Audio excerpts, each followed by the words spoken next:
सामान्य रूप से गणगौर का पूजन सुहागिन महिलाएं करती हैं, लेकिन राजस्थान के मारवाड़ में गणगौर का पूजन सुहागिनों के साथ विधवा महिलाएं भी करती हैं, जिसे ढींगा गवर कहते हैं।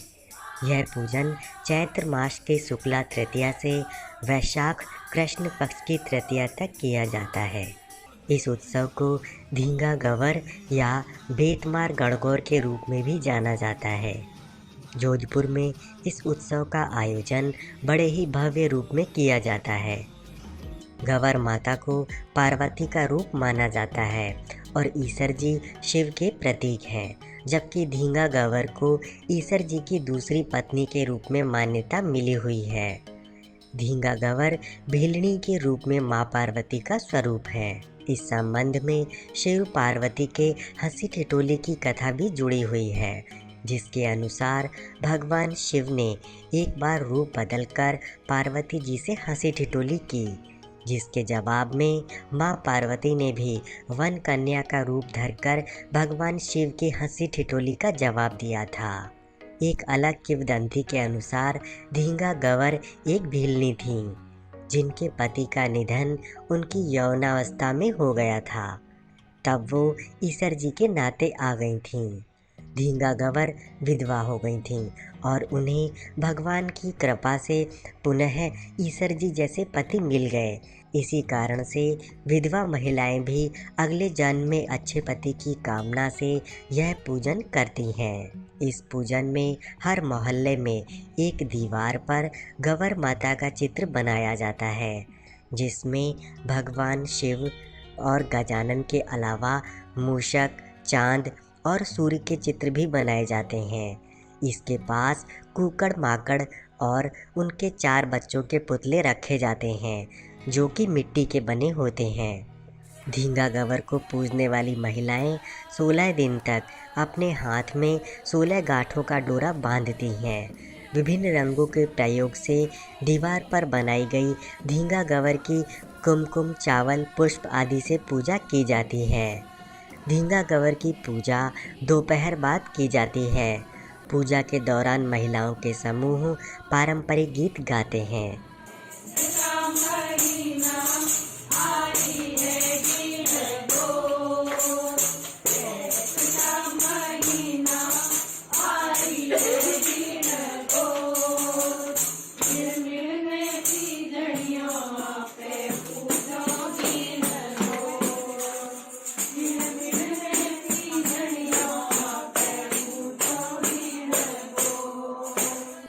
पूजन आदि से निवृत्त के बाद महिलाएं घर जाने से पहले पानी के कुंडले बनाती हैं।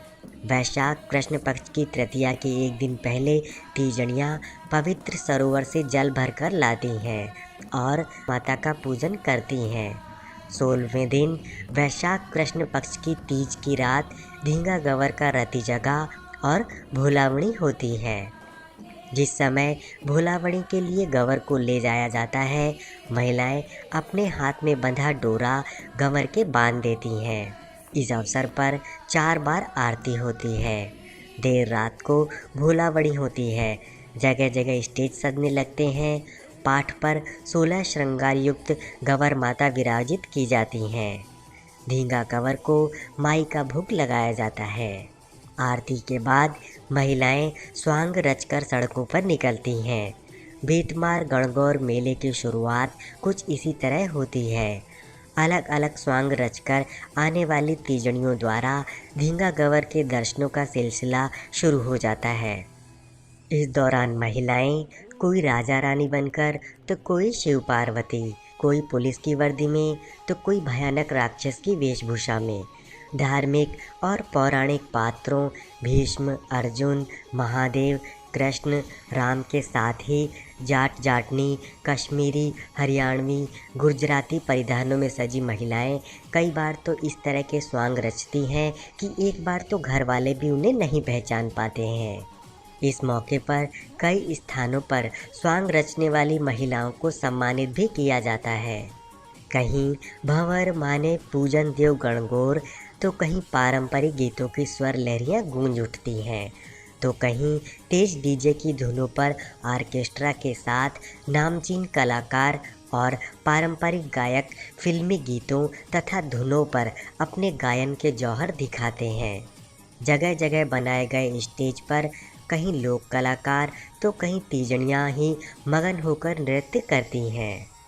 जैसे बरसाने की बेतमार होली होती है, उसी प्रकार हाथों में बेत लिए महिलाएं रास्ते में मिलने वाले कुंवारे युवकों पर प्रहार करती हैं। बेत पड़ी तो ब्याह पक्को, अर्थात यह मान्यता है कि इस मेले में बेत खाने से कुंवारे युवकों की शादी जल्दी हो जाती है। इसके चलते युवक बेत खाने को लालायित रहते हैं। इस मेले में बेंत की मार से पिटा कोई भी पुरुष इसे बुरा नहीं मानता है। इस त्योहार के साथ 16 अंक का सुंदर संयोग भी जुड़ा है। धींगा गवर मेला गवर माता की पूजा के 16वें दिन मनाया जाता है। तीजड़ियाँ 16 दिन तक व्रत कर 16 श्रृंगार कर धींगा गवर माता के दर्शन करने निकलती हैं। इस दौरान जो भी महिलाएं व्रतधारी होती हैं, उनकी बाह पर 16 गांठों वाला पवित्र सूत बंधा होता है, जिसे 16वें दिन उतारकर धींगा गवर माता की बाह पर इस उद्देश्य से बांध दिया जाता है कि अगले जन्म में वह अखंड सौभाग्यवती हों। मारवाड़ में लगभग 80 से 100 वर्ष पहले ये मान्यता थी कि धींगा गवर के दर्शन पुरुष नहीं करते हैं, क्योंकि उस समय ऐसी मान्यता थी कि जो भी पुरुष धींगा गवर के दर्शन कर लेता था उसकी मृत्यु हो जाती थी। ऐसे में धींगा गवर की पूजा करने वाली सुहागिनें आधी रात के बाद गवर के साथ अपने हाथ में बेंत या डंडा लेकर निकलती थीं। वे पूरे रास्ते गीत गाती हुई और डंडे को फटकारती हुई चलती थीं, ताकि पुरुष सावधान हो जाएं और गवर के दर्शन करने की बजाय किसी गली, घर या चबूतरी की ओट ले लें। कालांतर में यह मान्यता स्थापित हुई कि जिस युवा पर बेंत की मार पड़ती उसका जल्दी ही विवाह हो जाता। इसी परंपरा के चलते युवा वर्ग इस मेले का अभिन्न हिस्सा बन गया है।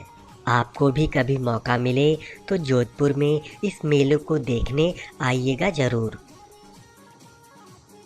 आपको वीडियो कैसा लगा लाइक करके और कमेंट करके ज़रूर बताएं। अगर आपको वीडियो अच्छा लगा तो प्लीज़ हमारे चैनल को सब्सक्राइब भी कर लें और बेल आइकन पे ऑल नोटिफिकेशन सेलेक्ट कर लें। इससे हमारे नए वीडियो का नोटिफिकेशन आपको मिल जाएगा। फ्रेंड्स, प्लीज़ आप हमारे वीडियो को शेयर भी करें।